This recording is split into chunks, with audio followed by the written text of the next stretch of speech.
तो हेलो बच्चों, आज हम लोग पढ़ेंगे क्लास 12 का पोएट्री सेक्शन का 5th चैप्टर जिसका नाम है एन एपिटाफ। एन एपिटाफ का मतलब क्या होता है? एपिटाफ का मतलब होता है समाधि लेख। तो यह एक तरह क्या है, एक समाधि लेख है। तो एपिटाफ का मतलब क्या होता है? समाधि लेख। तो यह जो है, इसके जो कवि हैं जिसका नाम है वाल्टर डेलामेयर और ये ब्रिटिश कवि हैं। तो ये एक तरह का समाधि लेख है जिसमें क्या होती है कि जो महिला होती हैं वो क्या हो चुकी हैं, मर चुकी हैं, अब उसके बारे में याद करते हैं और उसके बारे में एक कविता को लिखे हैं। तो इसके लेखक कौन है? इसके लेखक कौन है? वाल्टर डेलामेयर है। इसके कवि जो है वाल्टर डेलामेयर है और इनका जो जन्म जो है 1873 में हुआ था। कब हुआ था? तो 1873 में हुआ था in the village of Charlton. Charlton village में हुआ था। ये कहाँ है? कैंट। कैंट कहाँ है? तो यह ब्रिटेन ब्रिटेन की एक शहर है जिसका नाम है कैंट और ये कहाँ है? इंग्लैंड में है। तो इनका जो जन्म हुआ था कैंट में हुआ था। कैंट का आप लोग नाम सुने हैं। कैंट का आप लोग आरओ प्यूरिफाइड वाटर भी आता है तो उसी नाम से है। तो यह जो है, इनकी जो मृत्यु हुई थी कब हुई थी? 1956 में हुई थी। तो ये अपनी जो कविता है एन एपिटाफ में बताते हैं कि और लॉस्ट हिज फादर, और यह जो है अपने पिता को मात्र 4 साल के थे।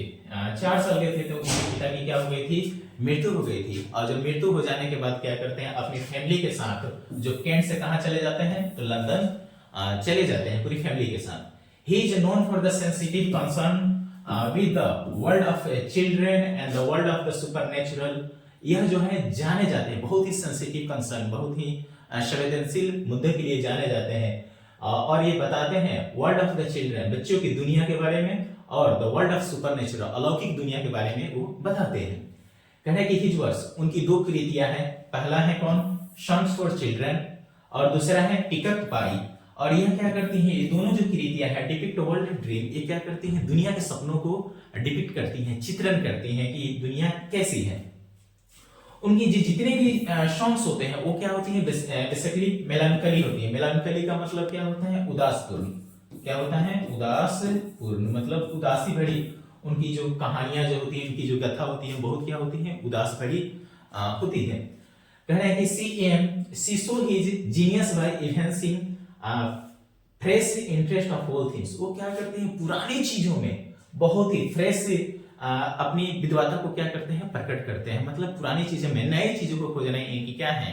काबिलियत होती है।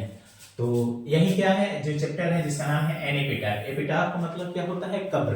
कब्र होता है जिसको बोलते हैं समाधि होता है। जैसे में क्या होता है कि 3 धर्म होते हैं जिसमें क्या किया जाता है?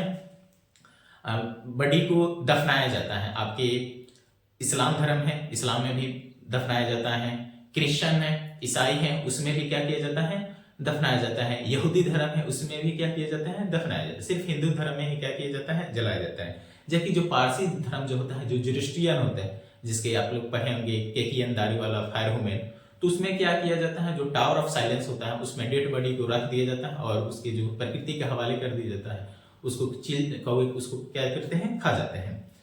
तो यह जो है एक महिला है जो क्या हो चुकी है? मर चुकी है और वो क्या है? कब्र में लेटी हुई है।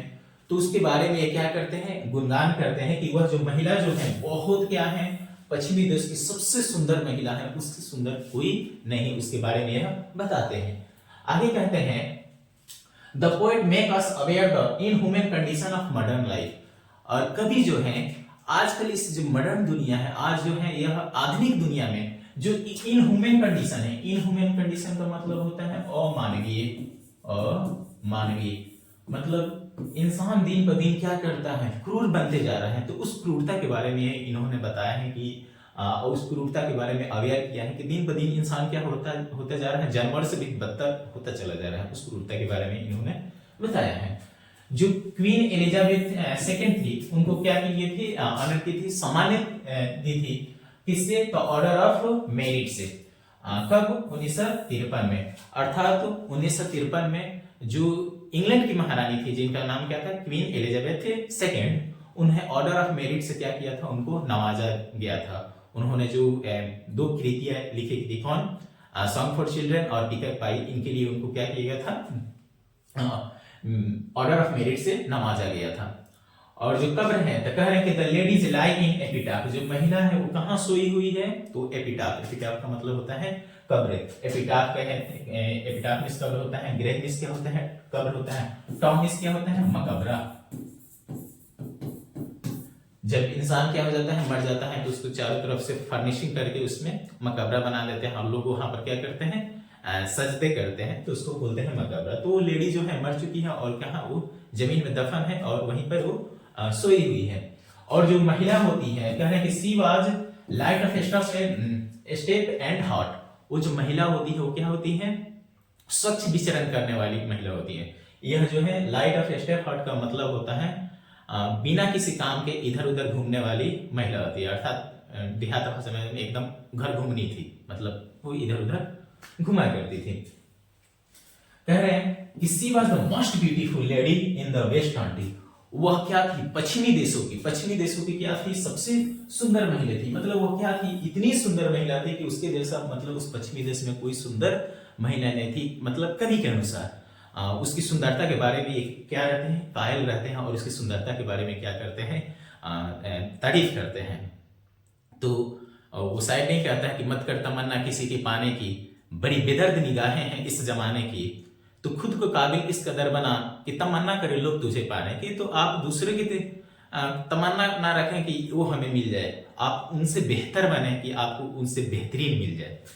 तो कह रहे हैं कि एन एपिटाफ जो है बहुत ही क्या है, ह्यूमरस और आयरनिकल पोएम है, बहुत ही ह्यूमरस पोएम है।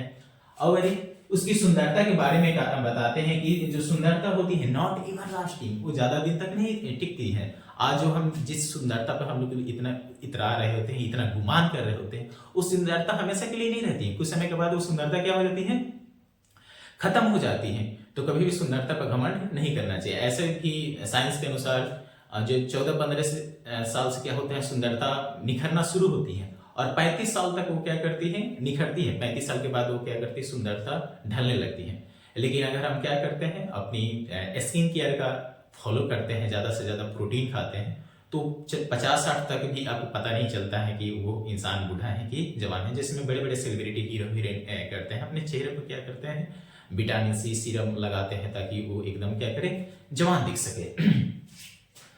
तो कहते हैं कि उसकी जो सुंदरता है वो क्या है, फिनिश हो चुकी है। उसकी सुंदरता क्या हो चुकी है, पास से सुंदरता क्या हो चुकी है, खत्म हो चुकी है। जो है जितनी सुंदर थी, तो जब वो इंसान जब मर जाता है तो उसकी सुंदरता क्या हो जाती है, खत्म हो जाती है। कह रहे हैं कि हाउ एवर यार, कितना दुर्लभ बात है कि एंड व्हेन आई क्रम्बल का मतलब क्या होता है, टुकड़े टुकड़े हो जाना। मतलब यहाँ जो है डाई शब्द के यूज नहीं किए हैं, क्रम्बल शब्द के यूज किए हैं। क्रम्बल का मतलब होता है टुकड़े टुकड़े हो जाना। मतलब वो नहीं कह रहा है कि मेरी मृत्यु हो जाएगी तो उसको कौन याद करेगा, वो सोचते हैं कि मेरे टुकड़े टुकड़े हो जाना। मतलब उसकी एक तरह के उसकी याद में, उसकी बेवफाई में, उसकी तन्हाई में वो इस तरीके से बातें करते हैं। कहते हैं कि when I crumble who will remember, जब मैं मर जाऊंगा तो उसको याद कौन करेगा। उस पश्चिमी देश की जो सबसे सुंदर महिला थी उसको कौन याद करेगा आफ्टर माय डेथ, मेरे मरने के बाद। तो उसके बारे में वो क्या होते हैं, सोचते हैं कि वह इतनी सुंदर महिला थी कि अभी उसके जैसा पश्चिमी देशों में कोई सुंदर महिला नहीं होगी, और जब मैं मर जाऊंगा तो उसको कौन याद करेगा। यहाँ कह रहे हैं कि क्रम्बल का मतलब होता है फॉल डाउन इन पीसेस, मतलब टुकड़े टुकड़े में हो जाना, या डाई मींस क्या होता है, मरना। तो यही क्या है, बेसिकली क्या है, एक पोएम है। Thank you.